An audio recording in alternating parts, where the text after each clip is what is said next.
Hey everybody, Chuck Barone here, and I welcome everybody to this special weekend video we're going to put out. I get so many questions from you guys every day. I haven't really been having as much time as I'd like to get to those questions. I've been answering the ones in my email pretty steady, but I haven't been doing so great at some of the questions in the comments. So I wanted to get to those questions and do a special show today answering your questions. And I tried to pick the questions that I thought would be most relevant to everybody who watches the show, questions you may already be thinking and just have not asked. So here we go. It's just going to be brief, just a couple of questions. The first question comes from Nicola, who asks, question, for how many months or years will mortgage rates be this high? Well, I think it's going to be for quite a while, Nicola. A lot of people are of the opinion that the Federal Reserve is going to pivot pretty quickly to try and save the economy. We all know there's this recession here. First 2 quarters of GDP down. So that got the Fed in gear, inflation roaring. Even with Fed raising rates as much as they have already this year, inflation numbers, core numbers even coming in higher. I don't see any reason right now for the Federal Reserve to pivot. Although the truth be known, in real estate, these rates now, which are approaching 7%, are completely shutting down the industry. You're seeing massive price cuts everywhere all across the country. You're seeing people breaking contracts, walking away from hard-earned money to do it. You're seeing builders having a freak out, literally now giving away the store to sell the inventory they have, not taking out new permits for new houses. I think what's going to happen here is we're going to have a pretty deep recession. The Federal Reserve is going to be very tempted during this recession to pivot and start cutting rates back. But I think that this Fed now is really focused on the Volcker type solution, where they're just going to raise rates as high as they have to, cause as much economic damage as they have to get this inflation back down below their target of 2%. Volcker, now I guess, it was a different world back then. Obviously, we were not the hugest debtor nation in the world. Government was not so stupid to be borrowing money on short-term deals. Most of their money was locked in 30-year bonds, which they didn't have to worry about refining as often. Rate increases and didn't really affect the government debt as much as they will now. I think that if the Fed's going to pivot, the reason's going to be the government crying uncle on their debt payments more than consumers. So I would anticipate mortgage rates for sure rising through the first quarter of next year. I think they'll settle down a little bit toward the middle and through the summer. And then I think maybe depending on where things are with inflation numbers and the economy, the Fed may start to ease things up toward the end of the fourth quarter of next year. So I think that rates are going to not only stay high, but be higher than they are now. We're going to see that into next year. And as you try to remember what I explained, interest rates themselves, raising interest rates, that doesn't do anything to solve this inflation problem. It doesn't bring inflation down just by raising rates. It's not some magic formula. What happens is they're going to raise rates enough to cause a deep enough recession to bring demand down. And once the demand tanks, which has already started in a lot of sectors of the economy, that then brings prices and inflation down. So once you start seeing that happen, you'll know the pivot is coming. I think, like I said, sadly, I'm in real estate, so I'm going to be feeling this pain as much as everybody else, or more maybe. But we're going to see high rates in mortgage at least for another year or so, I would say, until the fourth quarter of next year, when maybe things might start to change a little bit. The second question comes from Ivan, who asks, why get out of debt when inflation is rising and rates are low? Kiyosaki thinks debt is okay if you use it wisely. I don't want to really comment too much on what I think of Kiyosaki. This is a guy who's basically calls for the giant crash monthly. Very negative as far as normal not in investing in stocks and bonds. I think that the idea of getting out of debt, Ivan, doesn't matter what inflation is. Doesn't matter what rates are unless your debt is subject to rate increases in some type of adjustable situation like a credit card.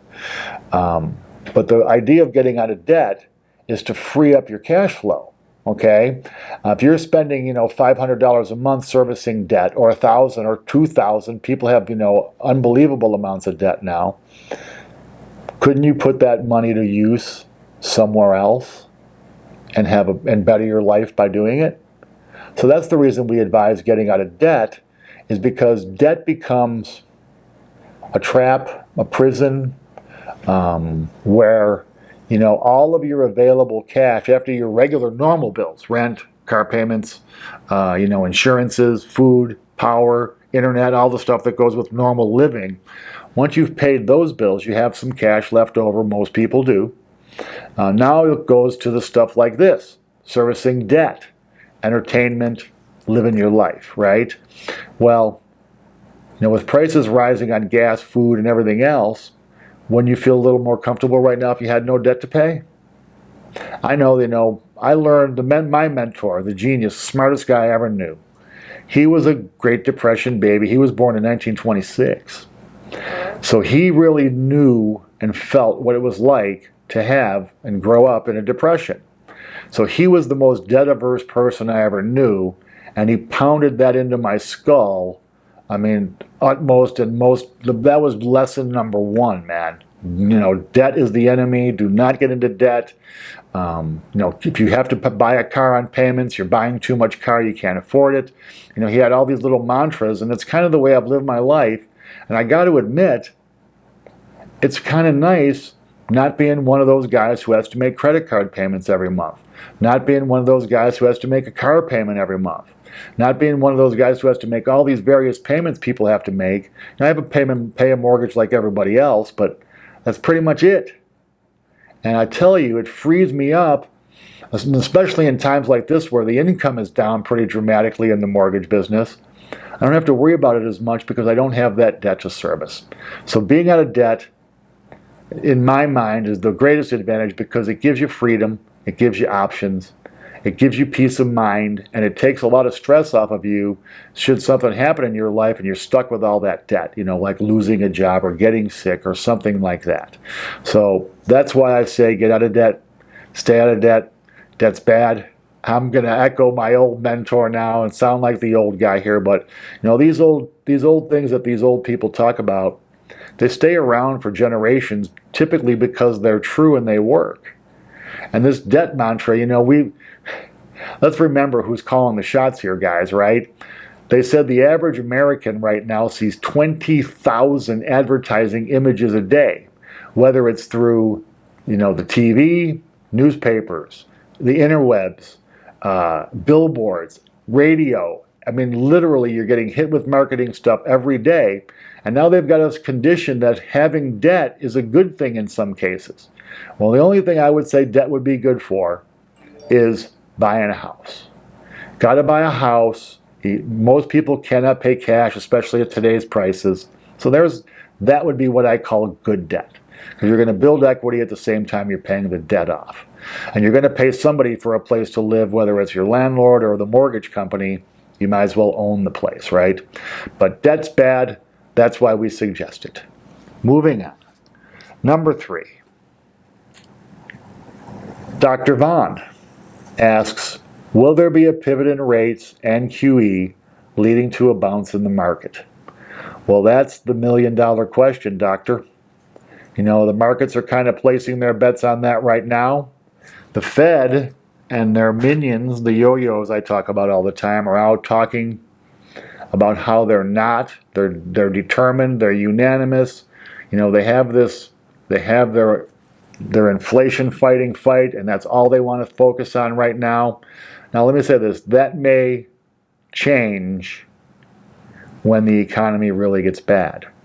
Right now, as far as the economy goes, the real effects are just starting to be felt in real estate and some retail. Most companies are reporting very good earnings. This is not what anyone would deem at this point, at least, a deep recession. There's a lot of problems then in the country, fiscally, monetarily, and everywhere else that will probably lead to a deep recession, but we're not there yet. So the question of will they pivot and will they do a QE, the answer is yes. The main question, though, is when will they do it? I'm thinking they're going to try and stay strong as long as they can. I've been talking about maybe by the fourth quarter of next year we'll see a little bit of relief with rates. As far as QE goes, my question is, are they going to even try to implement QT? Because if they don't, in effect, that is a form kind of then of QE, where they're going to keep their balance sheet as bloated as they are. So great question.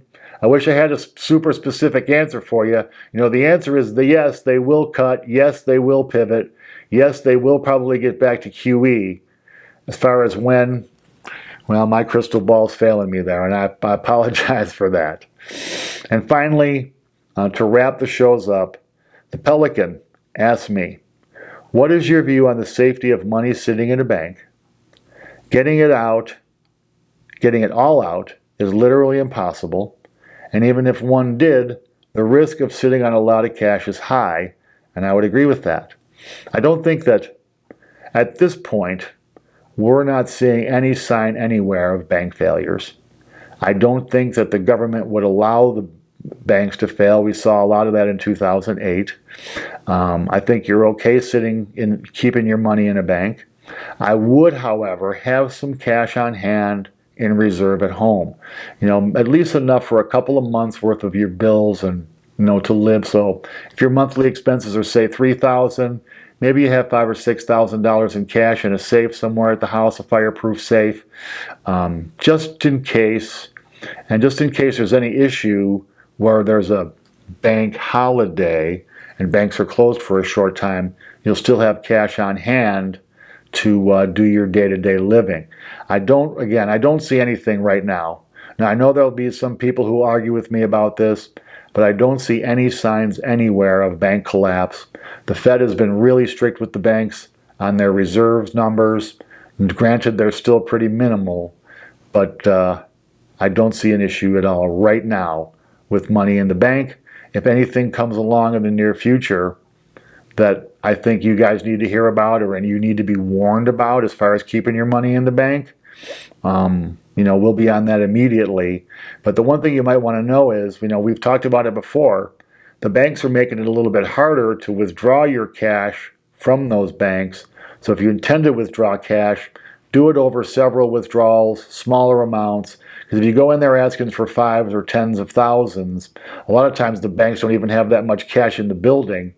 It draws red flags. It'll just make you angry. So go in there, get your $1,000 or $2,000 in cash at a time. Put away as much as you feel comfortable putting away, and then worry not about the banks. Anyway, guys, we appreciate you tuning in over the weekend. This will be out on Sunday, all the way into October the 2nd already. Holy crap, man. So here we come fall. Here we come Halloween. The Bills got a big game against the Ravens this week.